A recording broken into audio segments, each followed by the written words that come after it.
আসসালামু আলাইকুম।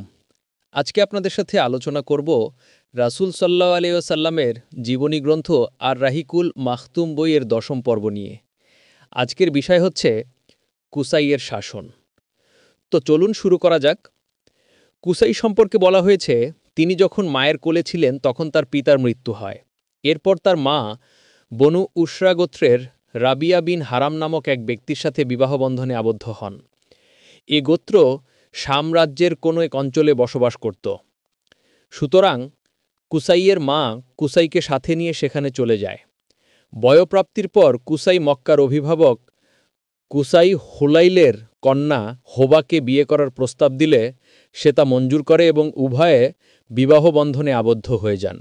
১৫ এর কিছুদিন পর হুলাইল মৃত্যুমুখে পতিত হলে মক্কা এবং বাইতুল্লার ব্যবস্থাপনা নিয়ে খুজাইমা এবং কুরাইশদের মধ্যে যুদ্ধ সংগঠিত হয়। যুদ্ধোত্তর মক্কায় কুসাই সবার মধ্যমণি হয়ে ওঠে। মক্কা এবং বাইতুল্লার ব্যবস্থাপনার দায়িত্ব অর্পিত হয় তারই হাতে। খুজাইমা এবং কুরাইশদের মধ্যে সংগঠিত যুদ্ধের কারণ সম্পর্কে ৩ ধরনের বর্ণনা পাওয়া যায়। এর মধ্যে প্রথমটি হচ্ছে নিম্নরূপ। প্রথম বিবরণ হচ্ছে, যখন কুসাই সন্তানাদি খুব উন্নতি লাভ করল, তাদের হাতে সম্পদের প্রাচুর্য পরিলক্ষিত হল এবং মান সম্মানও বৃদ্ধি পেতে লাগল। অন্যদিকে হোলাইল যখন মৃত্যুবরণ করল তখন কুসাই উপলব্ধি করল যে মক্কার প্রশাসন এবং কাবার ব্যবস্থাপনার ব্যাপারে বনু খুজাইমা ও বন বকরের তুলনায় তার দাবি অগ্রাধিকারযোগ্য। সে ধারণাও পোষণ করতে থাকল যে কুরাইশগণ হচ্ছে ইসমাইলের বংশোদ্ভূত খাঁটি আরব এবং ইসমাইলীয় বংশের অন্যান্যদের সর্দার। সুতরাং নেতৃত্বের অধিকার রয়েছে কেবলমাত্র তাদেরই। উক্ত প্রেক্ষিতে সে কুরাইশ ও বনু খুজাইমার কিছু সংখ্যক নেতৃস্থানীয় ব্যক্তির সাথে মর্মে আলাপ আলোচনা করে যে কেন বনু বকর এবং বনু খুজাইমাকে মক্কা থেকে বহিষ্কার করা হবে না। আলোচনায় অংশগ্রহণকারীগণ এ ব্যাপারে তার মতের সাথে অভিন্ন মত পোষণ করে। ১৬ দ্বিতীয় বিবরণ হচ্ছে, বনু খুজাইমার কথা অনুযায়ী হোলাইলি নিজেই কুসাইকে ওসিয়ত করে যে সেই মক্কার শাসনভার গ্রহণ করবে এবং কাবার রক্ষণাবেক্ষণের দায়িত্ব পালন করবে।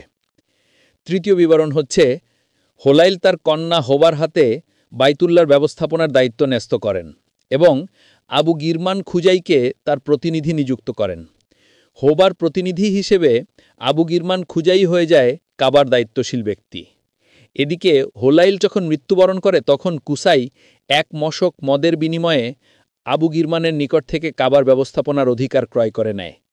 কিন্তু খুজাইমা সম্প্রদায় এ জাতীয় ক্রয় বিক্রয়ের ব্যাপারটি অনুমোদন না করে বাইতুল্লার ব্যাপারে কুসাইকে বাধা প্রদান করতে থাকে। কুসাইও কিন্তু ছাড়বার পাত্র নয়। খুজাইমাকে মক্কা থেকে বহিষ্কার করার মানসে কুরাইশ ও বনু কানানাকে একত্রিত করে তাদের সহায়তা লাভের জন্য আবেদন জানাল। কুসাইয়ের আহ্বানে সাড়া দিয়ে তারাও একাত্মতা ঘোষণা করল।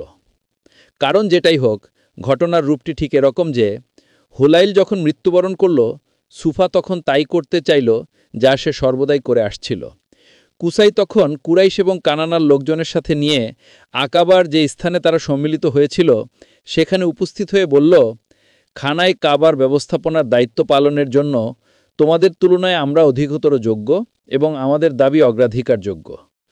কিন্তু কুসাইয়ের কথায় কর্ণপাত না করে তারা যুদ্ধ ঘোষণা করে বসল। এ যুদ্ধে তারা কুসাইকে পরাজিত করে তার মানমর্যাদা অধিকার প্রতিষ্ঠা করে। অন্যদিকে কুসাই এবং সুফার মধ্যকার বিরোধের সুযোগ নিয়ে বনু খুজাইমা ও বনু বকর অসহযোগিতার পথ অবলম্বন করতে থাকে। কুসাই তাদের ভয় প্রদর্শন করে সাবধান হবার পরামর্শ দেয়, কিন্তু এ ২ গোত্রের লোকজন কুসাইয়ের কথার কোনো গুরুত্ব না দিয়ে যুদ্ধ ঘোষণা করে বসে। এভাবে উভয় পক্ষই এক রক্তক্ষয়ী সংঘর্ষে লিপ্ত হয়ে পড়ে। এ যুদ্ধে ২ পক্ষেরই বহু লোকজন হতাহত হয়। জানমালের ক্ষয়ক্ষতির পরিপ্রেক্ষিতে আপোষ নিষ্পত্তির মাধ্যমে সমস্যা সমাধানের জন্য শেষ পর্যন্ত উভয় পক্ষের মধ্যেই আগ্রহ জাগে এবং উভয় পক্ষই একটি চুক্তি সম্পাদনে সম্মত হয়। সে লক্ষ্যে বনু বকর গোত্রের ইয়ামার বিন আউফ নামক এক ব্যক্তিকে মধ্যস্থতাকারী মনোনীত করা হয়।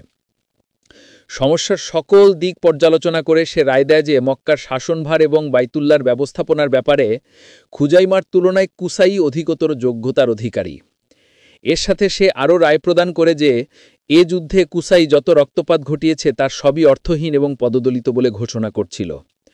তাছাড়া এই সিদ্ধান্তও ঘোষিত হয় যে খুজাইমা ও বনু বকর যে সকল লোকজনকে হত্যা করেছে তাদের জন্য রক্তপণ প্রদান এবং বাইতুল্লাহর ব্যবস্থাপনার দায়িত্ব অকুণ্ঠ চিত্তে কুসাইয়ের হাতে সমর্পণ করতে হবে। উক্ত বিচার সালিশ এবং চুক্তির ফলে মক্কার উপর কুসাই ও কুরাইশদের পূর্ণ কর্তৃত্ব লাভ হয় এবং বাইতুল্লাহর ধর্মীয় নেতার মহাসম্মানিত পদটিও কুসাই লাভ করে। এর ফলে খানায় কাবা পরিদর্শনের উদ্দেশ্যে আরবের বিভিন্ন প্রান্ত থেকে আগত লোকজনের সাথে তার সম্পর্ক হতে থাকে।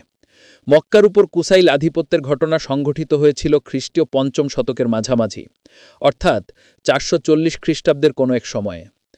মক্কার শাসন ক্ষমতা লাভের পর কুসাই শাসন ব্যবস্থায় কিছুটা সংস্কারমুখী কাজকর্মের দিকে মনোনিবেশ করে।